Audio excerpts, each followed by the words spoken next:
Assalamualaikum warahmatullahi wabarakatuh.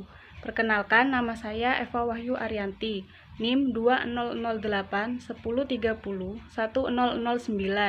dari kelas pengantar manajemen B. Di sini saya akan mempresentasikan tentang sentralisasi dan desentralisasi. Pertama, sentralisasi, yaitu pengambilan keputusan dipusatkan pada satu posisi. Faktor sentralisasi yaitu 1. Para manajer tingkat rendah tidak berpengalaman dalam mengambil keputusan. Kedua, perusahaannya terlalu besar. 3. Lingkungannya stabil. Dampak sentralisasi, segi ekonomi. Dalam segi ekonomi, ada sisi negatif dan positif. Sisi positif yaitu ekonomi lebih terarah dan teratur karena hanya pusat yang mengatur. Sisi negatif, daerah tidak dibiarkan mengatur kebijakan perekonomiannya masing-masing. Kedua, segi keamanan dan politik. Segi positifnya, keamanan lebih terjamin, tetapi dari segi negatifnya, menonjolkan organisasi militer, sehingga organisasi militer ini sering muncul daripada masyarakat lain. Kelebihan dari sentralisasi. 1. Lebih mudah dalam pengendalian dan pengkoordinasian dari pusat. Karena terjadinya pengambilan keputusan itu dari pusat, jadi dapat lebih mudah dan lebih cepat. Kedua, lebih efektif dan efisien dalam kegiatan produksi. 3. Pemusatan keahlian. Selain kelebihan, sentralisasi juga mempunyai kelemahan. Pertama, dominasi pemimpin terlalu tinggi. Dengan adanya ini, karyawan yang berada di bawah pemimpin akan lebih tidak menonjolkan diri. Yang kedua, penurunan merespon perubahan lingkungan. Dampak sentralisasi bagi karyawan. Manajer puncak memegang kendali secara kompleks suatu perusahaan, sehingga dapat mengakibatkan karyawan akan sulit menyampaikan aspirasinya. Terus dapat mematikan inovasi karyawan, dikarenakan karyawan takut dalam memberikan aspirasinya ketika manajer yang memegang suatu kendali. Dalam organisasi-organisasi tertentu, biasanya manajer puncak mengambil keputusan, sedangkan manajer yang tingkatnya lebih rendah itu hanya melaksanakan petunjuk-petunjuk tersebut. Yang kedua, desentralisasi. Desentralisasi artinya pendelegasian wewenang perencanaan dan pengambilan keputusan kepada individu atau subunit organisasi yang lebih bawah. Aplikasi konsep tersebut berlaku untuk berbagai organisasi, termasuk di sektor bisnis maupun sektor pemerintah. Desentralisasi di perusahaan. Eksekutif perusahaan memberikan lebih banyak wewenang dan tanggung jawab pengambilan keputusan kepada bawahan. Tujuan dari desentralisasi di dalam perusahaan adalah untuk mendorong fleksibilitas. Itu untuk membantu pengambilan keputusan yang lebih cepat, dapat mempercepat respon. Selain itu, juga untuk meningkatkan pemberdayaan. Desentralisasi memberi staf garis dapat kekuatan, wewenang, dan tanggung jawab untuk membuat keputusan dengan segera.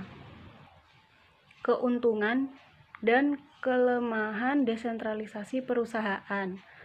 Pertama, menangkap relevansi yang lebih besar terhadap lingkungan di mana keputusan tersebut diambil. Bawahan atau subunit organisasi dapat bereaksi lebih mudah terhadap kebutuhan atau permasalahan spesifik mereka tanpa harus menunggu perintah atau keputusan atasan. Kedua, mendorong efisiensi yang lebih besar. Bawahan dapat membuat keputusan tanpa harus menunggu keputusan dari eksekutif, yang mana biasanya melibatkan rantai komando yang panjang dan dapat memungkinkan perusahaan bereaksi cepat untuk mengatasi masalah atau beradaptasi dalam lingkungan bisnis yang dinamis. Ketiga, mendorong motivasi yang lebih baik dari karyawan. Dengan memberikan lebih banyak otonomi untuk membuat keputusan sendiri, karyawan merasa mereka menjadi bagian penting dalam perusahaan. Mereka dapat memberikan lebih banyak masukan dan ide untuk perbaikan di dalam perusahaan. Keempat, memberikan input yang lebih baik dalam pengambilan keputusan. Manajemen meningkatkan partisipasi bawahan dalam perencanaan dan pengambilan keputusan bisnis. Yang kelima, memungkinkan manajer lebih atas untuk memiliki kontrol lebih besar atas hasil. Maksudnya, distribusi wewenang dan pengambilan keputusan menghilangkan sebagian beban operasi bisnis sehari-hari dari manajemen tingkat atas. Mereka kemudian dapat fokus pada hasil dan keputusan yang lebih vital, seperti sinergi antar subunit organisasi. Dari kelima tersebut merupakan kelebihan desentralisasi perusahaan. Selanjutnya, kelemahan dari desentralisasi perusahaan. Pertama, sinergi dan koordinasi rendah. Maksudnya, subunit atau bawahan cenderung untuk mementingkan diri mereka sendiri dan melupakan tujuan perusahaan secara keseluruhan. Kedua, proses lebih rumit. Meningkatkan lebih banyak partisipasi bawahan dalam membuat keputusan menghasilkan lebih banyak ide dan sudut pandang, tapi tidak semuanya berkualitas. Ketiga, kurangnya kejelasan. Manajer yang lebih atas dapat membuat keputusan yang berbeda sesuai dengan kebutuhan dan pertimbangan masing-masing. Ketika bawahan tidak cakap, itu akan membuat bingung bawahan untuk melaksanakan arahan mereka. Selanjutnya, meningkatkan biaya. Ini termasuk biaya koordinasi dan biaya untuk mengatasi konflik antar individu atau subunit di tingkat bawah. Kedua, ada desentralisasi pemerintahan. Desentralisasi pemerintahan adalah salah satu proses penting dalam membangun demokrasi di sebuah negara. Jenis desentralisasi perusahaan: pertama, desentralisasi fiskal. Kedua, administrasi. Tiga, politik. Dan keempat, pasar. Desentralisasi fiskal memberikan fleksibilitas yang lebih tinggi dalam pengelolaan pendapatan dan belanja di tingkat pemerintahan daerah, dengan tetap mempertahankan tanggung jawab keuangan. Itu dapat mengambil beragam bentuk, termasuk dengan memberikan kewenangan untuk membuat keputusan tentang pengeluaran, transfer dana dari pemerintah pusat ke pemerintah daerah. Secara umum, desentralisasi fiskal yang efektif memastikan pemerintah daerah memiliki pendapatan dan wewenang yang memadai pengelolaan anggaran mereka. Sumber pendapatan biasanya kombinasi dari pendapatan melalui pajak lokal dan transfer dari pemerintah pusat. Desentralisasi administratif bertujuan untuk mendistribusikan kembali wewenang, tanggung jawab, dan sumber daya keuangan untuk menyediakan layanan publik di berbagai tingkat pemerintahan. Ketiga, desentralisasi politik memberikan warga negara atau perwakilan mereka peluang lebih banyak untuk berpartisipasi dalam pengambilan keputusan publik. Dengan melibatkan partisipasi yang lebih luas, keputusan pemerintah akan lebih relevan dengan berbagai kepentingan dalam masyarakat. Yang keempat, desentralisasi pasar melibatkan pengalihan tanggung jawab untuk beberapa fungsi publik ke organisasi-organisasi non-pemerintah. Jadi, pemerintah pusat mengizinkan mereka untuk menjalankan fungsi yang sebelumnya dilakukan oleh pemerintah. Kelebihan dan kelemahan desentralisasi itu sendiri yaitu: pertama, kelebihannya menangkap relevansi yang lebih besar terhadap lingkungan di mana keputusan tersebut diambil. Yang kedua, mendorong motivasi yang lebih baik dari karyawan. Yang ketiga, mendorong efisiensi yang lebih besar. Keempat, memberikan input yang lebih baik dalam pengambilan keputusan. Kelima, manajer memiliki kontrol lebih besar atas hasil. Kelemahan desentralisasi: 1. Sinergi dan koordinasi rendah. Kedua, proses lebih rumit. Yang ketiga, kurang kejelasan. Dan keempat, meningkatkan biaya. Faktor-faktor yang mempengaruhi desentralisasi. Pertama, filsafat manajemen. Ada sebagian manajemen yang autokratik yang menginginkan pengawasan pusat yang kuat. Kedua, ukuran dan tingkat pertumbuhan organisasi. Bila keputusan dipegang oleh manajemen puncak, maka organisasi tidak mungkin dapat berjalan dengan efisien dan efektif. Karena bila ada masalah yang mendesak harus lewat manajemen puncak, yang tentunya memakan waktu yang lama.